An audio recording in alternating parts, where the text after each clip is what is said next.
Hello guys, today I made this mallet which you can get the handle out if you want and you can put it back in and just give it a tap if you want to lock it back in. Here I have a reclaimed piece of tangile and I just cut it to 5 inches and now I'm going to plane all the old wood and dirt off.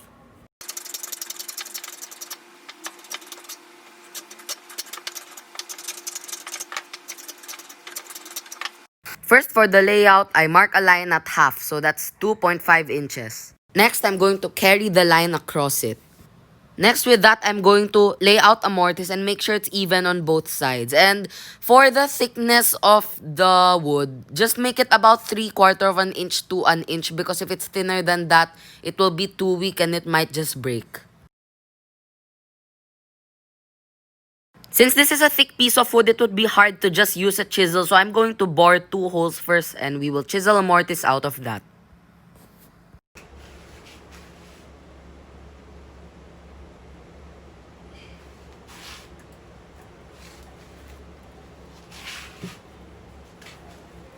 Some reminders, try to keep it as plumb as possible. I just sight down 2 sides, but you can use a square if that will make your hole more plumb. Also, only keep going until your lead screw pokes out of the bottom because you might accidentally break out.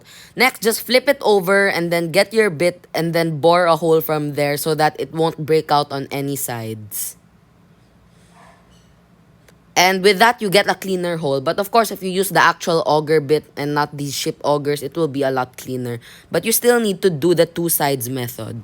Next, I'm going to get a chisel and I'm going to continue paring that mortise up to size. Next, I reclamp the mallet head but sideways. And here, you're going to get some sort of flashlight. You can also use your phone light. And then you're going to be putting it at the back so that you can see any high spots. And then you can pair that off with a chisel. But if you have good lighting in your shop, you won't need to put some sort of flashlight or phone. But since my shop light is kinda dim, I'm putting my phone there at the back. As you can see all the high spots and all the imperfections, and you can just chisel that off with your chisel.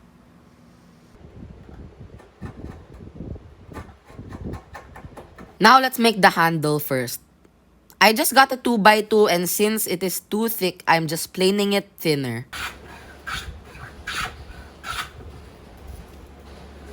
Next, I'm going to plane in an angle, estimate about 2 to 5 degrees. And as you can see, my 4-plane can do that really fast.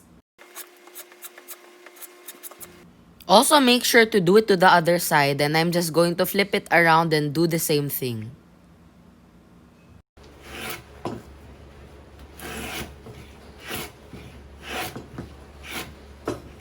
When you put your handle in, it won't fit perfectly and it will probably only go about halfway through. And right now, some people would want to plane their handle smaller, but for me, I want to try just opening all 4 sides of the mortise every time. And when you put it in, just keep fiddling around with it until about 3/4 inch to 1 inch is sticking out.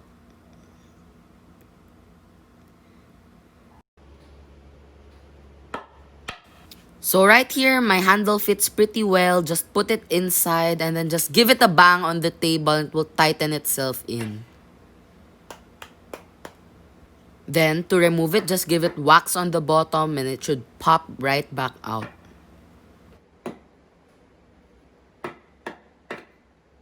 Next, I'm going to start shaping the handles and I'm going to make every corner round, but I prefer not to make the parts that are inside the mallet round because that might make it deteriorate faster and the fit will be less tight.